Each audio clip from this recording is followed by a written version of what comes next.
अरब में 7 साल, भाग संख्या 24, छठा परिच्छेद, खंड दूसरा। मस्कत से मरबात जुफार को प्रस्थान।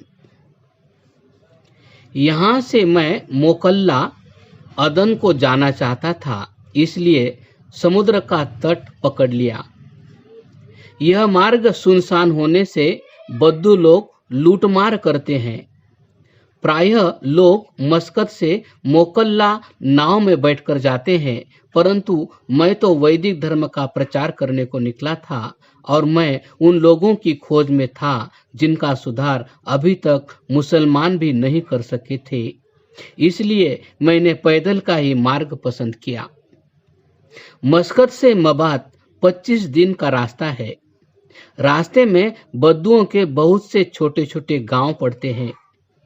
पानी तो 3-3 दिन से पहले कभी मिलता ही नहीं, इसलिए कम से कम 3 दिन का पानी साथ रखना पड़ता है। यह बोझा यात्री को और थका देता है। इन इलाकों के अनुभव ने मुझे बताया कि ये लोग वैदिक धर्म के सिद्धांतों को बहुत शीघ्र ग्रहण कर लेते हैं, शंका तक नहीं करते। वे वैदिक धर्म के सिद्धांतों पर विश्वास लाने लगे।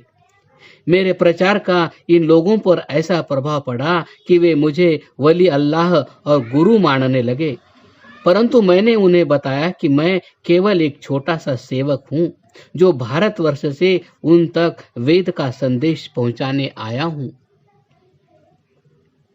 मरबात बद्दुओं का गांव है, परंतु इसमें यह खूबी है कि यहाँ से मोकल्ला तक यात्री को किसी प्रकार का भय नहीं है। यहाँ 12 दिन प्रचार करके नाव से 1 दिन में जफार पहुंच गया। जफार यद्यपि एक बड़ी बंदरगाह है, परंतु अधिक प्रसिद्ध नहीं है। सारे अरब में कहीं भी नारियल नहीं होता, परंतु यहाँ नारियल बहुत संख्या में उत्पन्न होता है। एक नारियल 1 पैसा था, उससे भी कम दाम में मिलता है। यहाँ रोगन जर्द अर्थात घी भी सस्ता मिलता है, यानी 10 रुपए में 1 पीपा। रियासत कच्छ और काठियावाड़ से बड़ी नावें जो कि वायु के जरिए चलती है, मस्कत, मरबात और जफार को आती है। इनमें ताजिर लोग जफार से नारियल, घी और खजूर ले जाते हैं और वहां से ज्वार, बाजरा एवं चावल भरकर लाते हैं। यहाँ पान भी उत्पन्न होता है जो सारे अरब भर में नहीं होता। मैंने यहाँ पर 20 दिन तक प्रचार किया। मस्कत से लेकर अदन तक अरबों का पहनावा नजदी और हजाजी लोगों से मिलता जुलता है। विवाह के अवसर पर 4 पुरुष और 4 स्त्रियों का नाच होता है। प्रत्येक पुरुष के साथ एक स्त्री खड़ी कर देते हैं। ढोल बजता है और चारों पुरुष गाते हुए 2 कदम आगे बढ़कर स्त्रियों की ओर मुंह करके गाने लगते हैं, फिर गाते हुए अपने स्थान पर आ जाते हैं। अब स्त्रियां 2 कदम आगे बढ़कर गाती है और पुरुष खड़े रहते हैं। इस प्रकार बारी बारी पुरुष एवं स्त्रियां गाते और नाचते हैं। शहर मोकल्ला और अदन को प्रस्थान।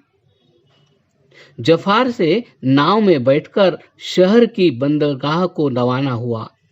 3 दिन के बाद समुद्र के किनारे एक पहाड़ी पर एक भारी मूर्ति दिखाई दी। नाव में जो अरब थे, उन्होंने इस मूर्ति की ओर संकेत किया। वे इसे सनम अल बनयान यानी हिंदुओं की मूर्ति कहते हैं। कुछ समय के बाद इस रास्ते से गुजरते हुए मैं इस मूर्ति के पास ठहरा था। यह मूर्ति कम से कम 1000 वर्ष पुरानी है। इस्लाम के प्रचार के पूर्व यहाँ हिंदू बसे हुए थे। महाभारत के युद्ध के बाद विद्वानों और योगियों के मारे जाने से वेदों का प्रचार विदेशों में होना रुक गया, इसलिए वे लोग अपना धर्म भूलकर मुसलमान हो गए। शहर में भारतीय खोजा मुसलमान कारोबार करते हैं।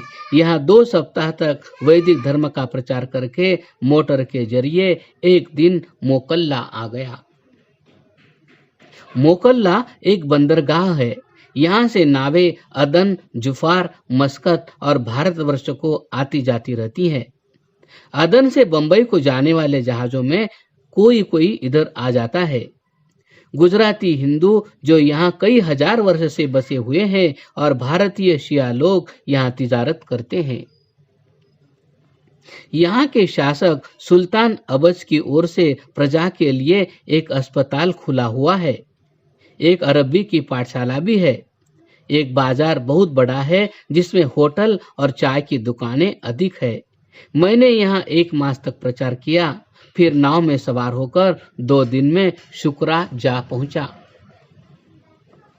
शुक्रा की बंदरगाह अदन के समीप है। यहाँ का शासक उच्च विचारों का है। उसने मुझे केवल वैदिक धर्म के प्रचार की आज्ञा न दी, बल्कि मेरी काफी सहायता भी की, जिसके लिए मैं उसे धन्यवाद दिए बिना नहीं रह सकता। मैंने यहाँ 1 सप्ताह तक वैदिक धर्म का प्रचार किया और फिर अदन के लिए पैदल चल पड़ा। अभी चलते हुए 1 दिन ही बीता था कि सामने से अदन के लाइट हाउस से रोशनी कर देते हैं, जिससे जहाज रास्ता मालूम कर लेता है। 3 दिन और चलकर मैं शेख उस्मान तक पहुंच गया। यहाँ से अदन तक पैदल 3 दिन की यात्रा है। मोटरों के लिए शेख उस्मान से अदन तक पैदल 3 दिन की यात्रा है। मोटरों के लिए शेख उस्मान से अदन केवल आधे घंटे का मार्ग है। शेख उस्मान एक बड़ी बंदरगाह तो है ही, परंतु नगर भी बहुत बड़ा है। बाजार बहुत चौड़े चौड़े हैं और बागों की तो गिनती नहीं है। गर्मी के दिनों में अदन से लोग मोटरों में बैठकर यहाँ सैर के लिए चले आते हैं। यहाँ भारतीय हिंदू और मुसलमान भी काफी संख्या में बसे हुए हैं। हिंदुओं का यहाँ एक बहुत बड़ा बाग है जिसमें एक गौशाला बनी हुई है।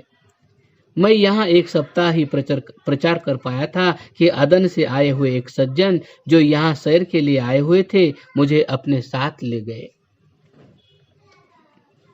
शेख उस्मान में अरब राज्य करता था, परंतु अदन अंग्रेजों के नीचे है। अदन के निवासी तो अरब है, परंतु वह जहाजों की बड़ी बंदरगाह होने से अंग्रेजों ने इसे अपने पास रखा हुआ है। यहाँ हिंदी और अंग्रेजी फौजी भी रहती है। अदन 2 स्थानों पर बसा हुआ है। एक तो अदन की बंदरगाह है जिसको अंग्रेजी में स्टीमर पॉइंट और अरबी में तवाही कहते हैं। दूसरा अदन का शहर है जो अदन कैंप के नाम से प्रसिद्ध है। अदन के जहाजों को जंक्शन समझिए। यहाँ यूरोप, भारतवर्ष, ऑस्ट्रेलिया, अमेरिका, चीन, जापान और अफ्रीका के जहाज खड़े होते हैं। हर देश का माल यहाँ मिलता है और सस्ते दामों पर। यहाँ अमेरिकन कौंसल अर्थात प्रतिनिधि के अतिरिक्त और भी राज्यों के प्रतिनिधि ने मुझे पासपोर्ट के लिए न पूछा।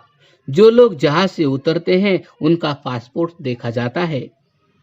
एक बार एक भारतीय दरवेश अदन के अंग्रेजी कौंसल के पास जाकर बोला, मैं वापस बंबई जाना चाहता हूँ।